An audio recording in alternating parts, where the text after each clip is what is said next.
Assalamu alaikum. I am Dr. Tajdar Ahmed. Our topic of discussion is brachial plexus.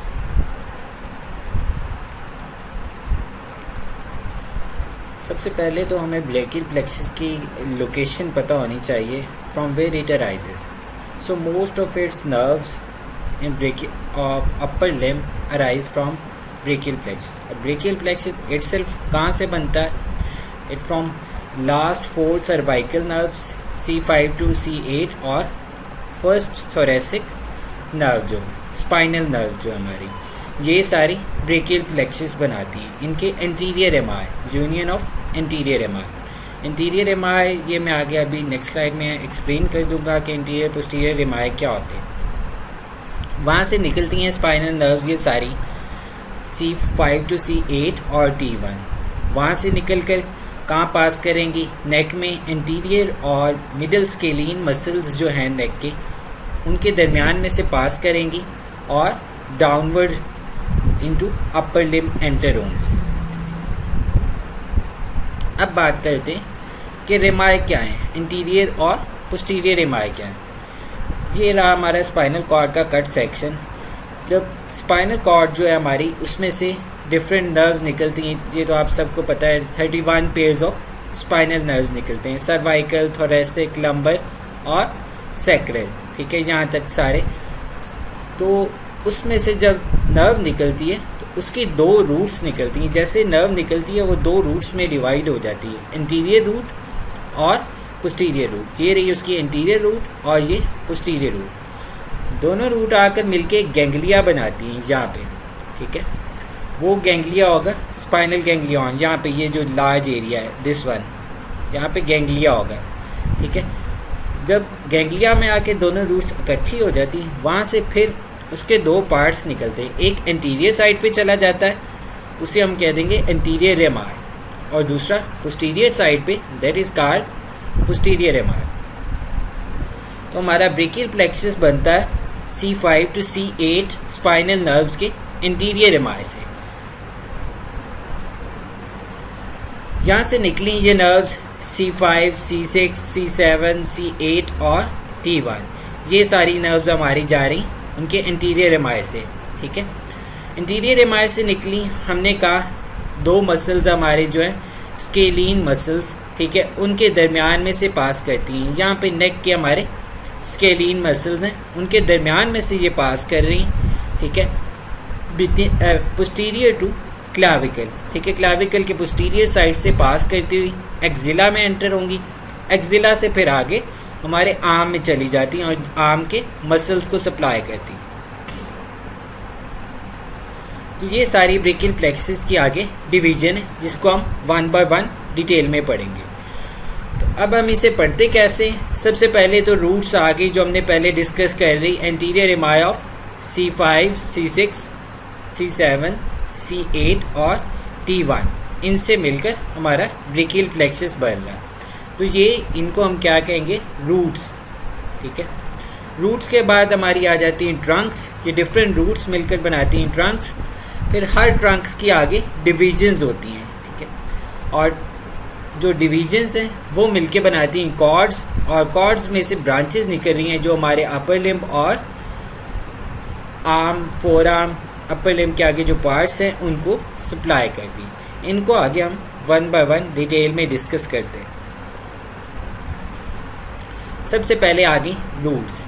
Roots हमने already discuss की हैं, C5 से T1 तक हमारी roots निकल रही हैं. ठीक है, ये रूट्स मिलकर क्या बनाएंगी? हमारी ट्रंक्स. ठीक है, जो हमारी C5 और C6 रूट है, ये दोनों मिलकर बना देती हैं सुपीरियर ट्रंक. ठीक है, then C7 it continues as middle trunk, और एंड पे आ जाती C8 और T1, ये दोनों कंटिन्यू करेंगी एज इंफीरियर ट्रंक. तो हमारी C5, C6 superior trunk, C7 middle trunk और C8 और T1 इंफीरियर ट्रंक. अब कुछ ब्रांचेज हैं जो डायरेक्ट रूट से निकलती हैं, कुछ ट्रंक से निकलती हैं. अब हम वो ब्रांचेज देख लेते हैं. ठीक है, रूट से कौन सी ब्रांच निकल रही है? नर्व टू सेरेटस एंटीरियर, जिसे हम लॉन्ग थोरेसिक नर्व भी कहते हैं. उसके अलावा डॉर्सल स्कैपुलर नर्व है, ठीक है, और फ्रेनिक नर्व है। ये हमारी ब्रांचेस जो डायरेक्ट रूट्स से निकल रही हैं, ठीक है। फिर ट्रंक से निकल रही हैं सुप्रास्कैपुलर नर्व और नर्व टू सबक्लेवियस, ये दोनों सिर्फ सुपीरियर ट्रंक से निकलती हैं, ठीक है। रूट से जो ब्रांचेस निकल रही हैं ये हमारी आ जाती है फ्रेनिक नर्व। ये ब्रांच जो निकल रही है दिस इज़ फ्रेनिक C5 से, और ये C5, C6, C7 ये जो मिल के बना रही है ये ब्रांच जो नीचे कंटिन्यू कर रही है ये वाली, ठीक है। This is long thoracic nerve, ये जो नीचे जा रही ये रूट से निकल रही है। Phrenic nerve, long thoracic nerve, ठीक है, ये रूट से निकल रही है। और डॉर्सल स्कैपुलर नर्व वो यहाँ पे इस डायग्राम में नहीं शो हो रही, आगे मैं आपको वो नेक्स्ट डायग्राम्स में वो भी दिखा देंगे। ट्रंक से सुप्रास्कैपुलर और नर्व टू सबक्लेवियस निकल रही हैं, ठीक है।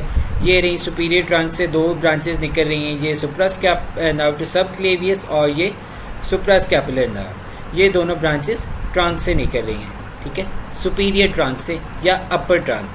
ट्रंक से सिर्फ दो ही ब्रांचेस निकलती हैं, याद रखें, जो कि सुपीरियर ट्रंक से निकलती हैं। They are suprascapular nerve and nerve to subclavius. Upper trunk से हैं तो इनकी रूट वैल्यू भी वही होगी C5 और C6। अब फिर हमारी हर ट्रंक, हमने 3 ट्रंक्स पढ़ ली, सुपीरियर, मिडिल और इन्फीरियर। तीनों ट्रंक्स जो हैं ये आगे दो डिवीजन्स में डिवाइड हो जाएंगी। सुपीरियर ट्रंक भी इंटीरियर और पोस्टीरियर डिवीजन, मिडिल ट्रंक भी इंटीरियर और पोस्टीरियर, और इन्फीरियर भी। तो तीनों ट्रंक इंटीरियर और पोस्टीरियर में डिवाइड होंगी। सुपीरियर की ये दोनों आ गई इंटीरियर और पोस्टीरियर, मिडिल की ये आ गई इंटीरियर और पोस्टीरियर, और इन्फीरियर की ये आ गई इंटीरियर और ये पोस्टीरियर, ये आ गई डिवीजन। तो हमारी तीनों ट्रंक्स जो हैं सुपीरियर, मिडिल और इन्फीरियर, ये दो डिवीजन्स में डिवाइड हो रही हैं। अब इनमें याद रखें एक जनरल रूल है कि हमारी जो इंटीरियर डिवीजन्स जा रही हैं जितनी भी, ये हमारे फ्लेक्सर मसल्स को सप्लाई करेंगे, और पोस्टीरियर डिवीजन्स जो हैं ये एक्सटेंसर मसल को या एक्सटेंसर कंपार्टमेंट्स को। ये जनरल रूल है। अब जो डिवीजन्स हैं ये मिलके आगे हमारी कॉर्ड्स बनाती हैं। यहाँ पे जो चीज़ मुश्किल डिफ़िकल्टी होती है सबसे ज़्यादा यहाँ पे होती है याद रखने में कि कौन सी डिवीज़न कौन सी कॉर्ड्स बना रही हैं। तो इसमें याद रखें, पहले तो हम इंटीरियर डिवीजन्स की बात कर लेते हैं। हमारी जो सुपीरियर और मिडिल ट्रंक है, इन दोनों की इंटीरियर डिवीजन्स ये देखें, ये मिलकर क्या बना देंगी, लेटरल कॉर्ड। तो पहले हम इंटीरियर डिवीजन्स की बात कर लेते हैं। 3 ट्रंक्स थी, तीनों की एक इंटीरियर डिवीजन्स थी, उनमें से अपर 2 ट्रंक्स जो सुपीरियर और मिडिल है उनकी इंटीरियर डिवीजन्स ने मिलकर बना दी लेटरल कॉर्ड, और जो हमारी इंफीरियर ट्रंक थी उसकी इंटीरियर डिवीजन जो है वो कंटिन्यू करेगी एज मीडियल कॉर्ड। तो हमारी इंटीरियर डिवीजन्स तीनों कवर हो गई, इन तीनों ने 2 कॉर्ड्स बना दी। सुपीरियर और मिडिल ट्रंक की इंटीरियर डिवीजन ने लेटरल कॉर्ड बना दी, और इंफीरियर ट्रंक की इंटीरियर डिवीजन ने मीडियल कॉर्ड बना दी। अब तीनों की पोस्टीरियर डिवीजन्स बच गए, सुपीरियर ट्रंक की, मिडिल ट्रंक की, इंफीरियर ट्रंक की। तीनों की पोस्टीरियर डिवीजन्स मिलके बना देंगे हमारी पोस्टीरियर कॉर्ड्स। तो 3 कॉर्ड्स हैं, 3 ट्रंक्स हैं, उनकी 2 डिवीजन्स हैं जो मिलके बनाती हैं कॉर्ड्स। याद रखें, सुपीरियर और मिडिल ट्रंक की इंटीरियर डिवीजन बनाएंगी लेटरल कॉर्ड, इंफीरियर ट्रंक की इंटीरियर डिवीजन बनाएगी मीडियल कॉर्ड, और तीनों की पोस्टीरियर डिवीजन्स मिलके बनाएंगी पोस्टीरियर कॉर्ड।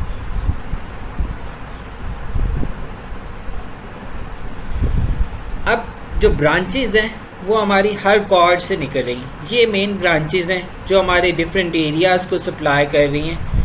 ये इम्पॉर्टेंट है रिमेंबर करने में भी, क्योंकि यही मेन ब्रांचेज आर्म में, फोर आर्म में, हैंड में कंटिन्यू करती हैं। तो हम 1 बाय 1 ईच कॉर्ड की ब्रांचेज डिस्कस करेंगे। सबसे पहले आ जाती है हमारी लेटरल कॉर्ड की ब्रांचेज। लेटरल कॉर्ड की 3 ब्रांचेज हैं, लेटरल पेक्टोरल, मस्कुलोक्यूटेनियस और लेटरल रूट ऑफ मीडियन। चूँकि हमारी लेटरल कॉर्ड मिलके बन रही है, सुपीरियर और मिडिल ट्रंक से, ठीक है, तो इसकी रूट वैल्यू वही होगी C5 और C6 और C7, ठीक है, क्योंकि ये दो ट्रंक्स इनसे बन रही थी, तो लेटरल कॉर्ड की जितनी भी ब्रांचेज होंगी उनकी root value C5 to C7 होगी, याद रखिए। अब फिर ब्रांचेस क्या क्या हैं? सबसे पहले आ जाती है हमारी लेटरल पेक्टोरल नर्व। ये रही हमारी लेटरल पेक्टोरल नर्व जो लेटरल कॉर्ड में से निकल रही। लेटरल पेक्टोरल नर्व सप्लाई करती है हमारे पेक्टोरल मसल्स को, as its name indicate, pect minor और पेक्ट मेजर। उसके बाद मस्कुलोक्यूटेनियस। मस्कुलोक्यूटेनियस ये लेटरल कॉर्ड की मेन ब्रांच जो कंटिन्यू करती है, दैट इज मस्कुलोक्यूटेनियस नर्व। ये रही हमारी मस्कुलोक्यूटेनियस नर्व जो ये कंटिन्यू कर रही लेटरल कॉर्ड सारी। तो musculocutaneous nerve is the main nerve of the front of arm, ठीक है, muscles of front of arm को सप्लाई करती, सॉरी यहाँ पे फोर आर्म लिखा है, ये मेनली फ्रंट ऑफ आर्म को सप्लाई करती है, जिसमें coracobrachialis, long and short head of biceps brachii and brachialis आ जाती है। उसके बाद तीसरी नर्व हमारी मीडियन नर्व की एक रूट आ जाती है, क्योंकि मीडियन नर्व दो रूट से मिलके बनती है, तो मीडियन नर्व की लेटरल रूट जो है वो हमारी लेटरल कॉर्ड से आ रही है। तो ये रही हमारी lateral root of median nerve, this one, ये जो जा रही, ये this one is lateral root of median nerve. उसके बाद मीडियल कॉर्ड की ब्रांचेस आ गई। मीडियल कॉर्ड की ब्रांचेस, उसमें लेटरल कॉर्ड की हमने लेटरल पेक्टोरल पढ़ी थी, मीडियल कॉर्ड की फर्स्ट ऑफ ऑल आ जाती मीडियल पेक्टोरल नर्व। चूँकि मीडियल कॉर्ड C8 और T1 उसकी कॉन्टिन्यूएशन थी मेनली, इसकी रूट वैल्यू यही होगी C8 T1। Medial pectoral nerve just like lateral pectoral supplies pect major and pect minor muscles, ठीक है, उनको सप्लाई करेगी। ये रही हमारी मीडियल पेक्टोरल नर्व। उसके बाद medial cutaneous nerve of arm, as its name indicate it is sensory nerve of arm. ये medial cutaneous nerve of arm हमारी निकल रही है, तो ये सेंस जो हमारा आर्म है उसकी मीडियल साइड को सेंसरी सप्लाई देगी। थर्ड नर्व जो मीडियल कॉर्ड से निकलती है, that is medial cutaneous nerve of four arm. इसका भी जैसे इसका नेम इंडिकेट कर रहा है, तो ये सप्लाई करेगी फोर आर्म की मीडियल साइड को सेंसरी सप्लाई देगी। और जो हमारी मीडियल कॉर्ड है वो मेनली कंटिन्यू करेगी एज अल्नर नर्व।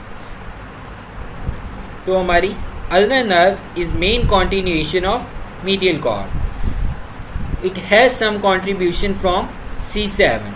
वो फाइबर्स कम्युनिकेटिंग ब्रांच से आते हैं, ठीक है, ये कम्युनिकेटिंग ब्रांच हमारी ये जो शो हो रही है ये ब्लू में, तो इसलिए अल्नर नर्व की हम C7, C8 और T1 रूट वैल्यू लिखेंगे। तो अल्नर नर्व हमारे four arm, front of four arm के कुछ मसल्स को सप्लाई करती और इंट्रिंसिक मसल जो पाम है उसके मसल्स को मेनली सप्लाई करती। और उसके साथ साथ जो मीडियन नर्व है उसकी एक रूट मीडियल कॉर्ड से जा रही, जिसकी रूट वैल्यू होगी C8 और T1। तो मीडियन नर्व की टोटल रूट वैल्यू बनेगी which is root which include are roots of brachial plexus C5 से T1, टोटल वो मीडियन नर्व की रूट्स बना देंगी। तो ये रही हमारी मीडियल रूट ऑफ ये जो जा रही, तो ये medial root of median nerve है, ठीक है, ये medial root of median nerve, ये मीडियल कॉर्ड से आ रही है। तो दो कॉर्ड्स हो गई, लेटरल और मीडियल कॉर्ड हमने डिस्कस कर ली। अब तीसरी रह गई हमारी पोस्टीरियर कॉर्ड। पोस्टीरियर कॉर्ड से कौन कौन सी ब्रांचेस निकल रही हैं? सबसे पहले upper subscapular nerve, upper subscapular होगी और उसके साथ ही लोअर सबस्कैपुलर। ये हमारी अपर सबस्कैपुलर, जिस तरह उसका नेम इंडिकेट कर रहा है, सबस्कैपुलरिस मसल को इनर्वेट करेगी, और जो लोअर सबस्कैपुलर है वो भी साथ सबस्कैपुलरिस को इनर्वेट करती अलॉन्ग विद टीरीज मेजर, ठीक है। तो लोअर सबस्कैपुलर दो मसल्स को सप्लाई कर रही, सबस्कैपुलरिस और टीरीज मेजर। ये रही हमारी अपर सबस्कैपुलर नर्व और ये उसके साथ लोअर सबस्कैपुलर नर्व। ये हमारी पोस्टीरियर कॉर्ड से दो जो मेन पहली ब्रांचेस निकल रही ये। अपर सबस्कैपुलर और लोअर सबस्कैपुलर, और इनके दरमियान में तीसरी जो मेन नर्व निकल रही that is nerve to latissimus dorsi, ठीक है, नर्व टू लेटिसिमस डॉर्साई। इसका दूसरा नेम थोरैकोडॉर्सल नर्व भी है, तो कंफ्यूज नहीं होना। थोरैकोडॉर्सल नर्व और nerve to latissimus dorsi is same thing. Root value C6, C7 और C8 मेनली इसकी ये 3 रूट्स आ रही। जैसा कि इसका नाम इंडिकेट कर रहा है, लेटिसिमस डॉर्साई मसल को सप्लाई करेगी। उसके बाद पोस्टीरियर कॉर्ड से 2 जो टर्मिनल ब्रांचेस हमारी निकलती हैं वो है एक्सिलरी नर्व, जो कि सप्लाई करती है हमारे 2 मसल्स को, डेल्टॉइड और teres minor sorry, axillary supply कर रही डेल्टॉइड और टीरीज माइनर। ये रही हमारी एक्सिलरी नर्व। ये तो axillary nerve winds around the neck of humerus, that's why it is also called circumflex nerve, ठीक है। तो ये सप्लाई करती है डेल्टॉइड और टीरीज माइनर। उसके बाद हमारी लास्ट नर्व जो है पोस्टीरियर कॉर्ड की main continuation, this is radial nerve, ठीक है। Radial nerve it is thickest branch of brachial plexus और सप्लाई किस किस को कर रही है, triceps brachia, posterior compartment of arm, posterior compartment of four arm, ठीक है। आर्म फोर आर्म की पोस्टीरियर कंपार्टमेंट्स को सप्लाई करती है। तो ये पोस्टीरियर कॉर्ड की मेन कॉन्टिन्यूएशन ये जो जा रही है thickest nerve, this is radial nerve. तो ये ब्रेकियल प्लेक्सस हमारा कवर हो गया along with all of its nerves. पहले हमने, अभी मैं इसका ओवरव्यू करता हूँ, बाद में हमने सारी ब्रांचेस डिस्कस कर ली, ठीक है। तो इसको मैं दोबारा समराइज कर देता हूँ। पहले हमने डिवाइड किया इसको रूट्स में। रूट्स में हमारी आ गई C5, C6, C7, C8, T1। इनके इंटीरियर एमाई से मिलकर ब्रेकियल प्लेक्सस बन रहा था। 2 ब्रांचेस है हमारी जो डायरेक्ट रूट से निकलती हैं, उनमें डॉर्सल स्कैपुलर नर्व आ जाती है, ठीक है, और दूसरी long thoracic nerve. Long thoracic nerve supplies serratus anterior. तो इसकी root value C5, C6, C7 है, उनसे मिलकर बन रही लॉन्ग थोरेसिक नर्व साथ डॉर्सल स्कैपुलर। उसके बाद जो रूट्स हैं ये मिलकर बनाती ट्रंक्स। C5, C6 मिलकर बनाएगी अपर trunk, C7 continues as middle trunk, C8, T1 continues as lower trunk। फिर ट्रंक्स में से कुछ ब्रांचेस निकलती हैं, मेनली सिर्फ अपर ट्रंक में से निकलती हैं। They are suprascapular nerve and subclavius nerve, nerve to subclavius. फिर जो ट्रंक्स हैं ये 2 डिविजन्स में डिवाइडेड है। अपर ट्रंक 2 डिविजन्स में, interior posterior. Middle trunk 2 divisions में डिवाइड होती है, इंटीरियर पोस्टीरियर। और लोअर ट्रंक 2 डिविजन्स में डिवाइड होती है, इंटीरियर और पोस्टीरियर। अब जो डिविजन्स हैं ये मिलकर बनाएंगी कॉर्ड्स। जो हमारी अपर ट्रंक और मिडिल ट्रंक की 2 इंटीरियर डिविजन्स हैं ये दोनों, ये मिलकर बनाएंगी लेटरल कॉर्ड। और जो लोअर ट्रंक की इंटीरियर डिवीजन है ये मिलकर बनाएगी पोस्टीरियर मीडियल कॉर्ड। अब 3 हमारे पास पोस्टीरियर डिविजन्स बच गई, तीनों पोस्टीरियर डिविजन्स मिलकर बना देती पोस्टीरियर कॉर्ड। अब फिर कॉर्ड्स की आगे ब्रांचेस, लेटरल कॉर्ड में से मेनली निकलती है lateral pectoral nerve. As its name indicates it supplies pectoral muscles which are pectoralis minor and pect major. और इसकी मेन कॉन्टिन्यूएशन है हमारी musculocutaneous nerve which is main nerve of front of arm. और उसके साथ साथ इससे निकलती है हमारी मीडियन नर्व की लेटरल रूट। मीडियन नर्व की 2 रूट्स है, लेटरल कॉर्ड से लेटरल रूट आ रही मीडियन नर्व की, जो कि ये जा रही। फिर मीडियल कॉर्ड जो कि बन रही थी C8, T1 से, इसके interior division continues as medial cord. Medial cord में से हमारी 2 निकलती हैं पहले नर्व्स, मीडियल पेक्टोरल नर्व, छोटी सी नर्व ये निकल रही, ये भी जैसे कि इसका नेम इंडिकेट कर रहा है पेक्टोरल मसल्स को सप्लाई करेगी along with lateral pectoral, pect major और पेक्ट माइनर। फिर हमारी 2 कुटेनियस नर्व आ जाती हैं, medial cutaneous nerve of four arm, medial cutaneous nerve of arm. और मेन कॉन्टिन्यूएशन मीडियल कॉर्ड की है हमारी अल्नर नर्व, ये जो, तो ये होगी हमारी मीडियल कॉर्ड। अब तीनों ट्रंक्स की पोस्टीरियर डिविजन्स बच गई, जो कि मिलके बनाएंगी पोस्टीरियर कॉर्ड। पोस्टीरियर कॉर्ड से पहले 3 छोटी ब्रांचेस निकलेंगी, जिनमें से 2 हैं सब scapular nerves, upper subscapular and lower subscapular. As their name indicates they supply subscapularis muscle. Lower subscapular nerve in addition also supplies teres major muscle. और thoracodorsal nerve which is also called nerve to latissimus dorsi. ये 3 पहले posterior cord से निकल रही और posterior cord से फिर 2 terminal निकलती हैं। उनमें से एक एक्सिलरी नर्व है जो कि हमारी एक्सिला और उस रीजन को सप्लाई करती है, मेनली 2 मसल्स डेल्टॉइड और टीरीज माइनर, और साथ मेन कॉन्टिन्यूएशन जो थिकेस्ट नर्व है that is radial nerve. So this was overall summary of brachial plexus. अब इसकी फॉर्मेशन में कुछ वेरिएशंस भी होती हैं।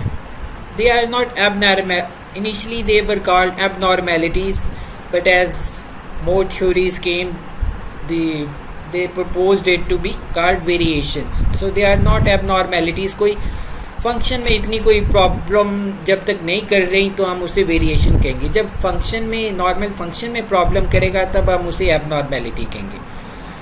तो वेरिएशंस में क्या है, अगर हमारा ब्रेकियल प्लेक्सस एक सेगमेंट ऊपर चला जाता है, फॉर एग्जांपल नॉर्मल हमारा C5 to C8 और T1 से स्टार्ट होता है, तो एक सेगमेंट ऊपर जाने का क्या मतलब है कि हमारा C4 से स्टार्ट होगा और C8 पे ख़त्म हो जाएगा, तो उसे हम कहेंगे प्री फिक्स्ड ब्रेकियल प्लेक्सस। जो हमारा C4 से स्टार्ट हो रहा है और C8 पे ख़त्म हो रहा है, एक सेगमेंट ऊपर चला गया, दैट इज़ प्री फिक्स्ड। और अगर एक सेगमेंट नीचे चला जाता है, फॉर एग्जांपल C6 से स्टार्ट हुआ और T2 पे ख़त्म हो गया, उसे हम कह देंगे पोस्ट फिक्स्ड ब्रेकियल प्लेक्सस। तो दीज आर वेरिएशंस। जब तक ये नॉर्मल फंक्शन में कोई मसला नहीं करती हम उसे वेरिएशंस कहेंगे, जब फंक्शन में मसला करेंगे then they are called abnormalities. उसके बाद हमारी इंजरीज आ जाती हैं, डिफरेंट ब्रेकियल प्लेक्सस की इंजरीज हैं। हम जब आउटस्ट्रेच हैंड या एक्सेसिव एबडक्शन हो, हमारी आर्म की आर्म अनड्यूली सेपरेट हो जाए हमारे लिम्ब बॉडी से या एक्सियल स्केलेटन से, तो क्या हो सकता है, हमारा ब्रेकियल प्लेक्सस इंजर हो सकता है ड्यू टू डिफरेंट कॉजेज हो सकती हैं, डिजीज़ हो सकती है, स्ट्रेचिंग हो सकती है, डायरेक्ट वुंड्स हो सकते हैं सर्वाइकल रीजन में या नेक में, जो कि ब्रेकियल प्लेक्सस को इंजर कर सकती हैं। तो इंजरीज हैं क्या, उनको डिटेल में डिस्कस करते हैं। तो 2 मेन इंजरीज हम पढ़ेंगे, जिनमें से एक एब्स पैरालिसिस है। एब्स पैरालिसिस, इसमें साइट ऑफ इंजरी क्या है, हमारी जहाँ से ट्रंक सुपीरियर ट्रंक जो है जहाँ से स्टार्ट हो रही होती है, अपर ट्रंक, ठीक है, जहाँ से C5 और C6 मिल रही होती हैं, तो वो पॉइंट जो है दैट जब इंजर हो तो हम उसे कहते हैं एब्स पॉइंट भी कहते हैं, और इसकी इंजरी को हम एब्स पैल्सी कहते हैं या एब्स पैरालिसिस। ये पॉइंट यहाँ पे हमारी 6 नर्व्स में नहीं, C5 C6 रूट्स आ रही हैं, ठीक है।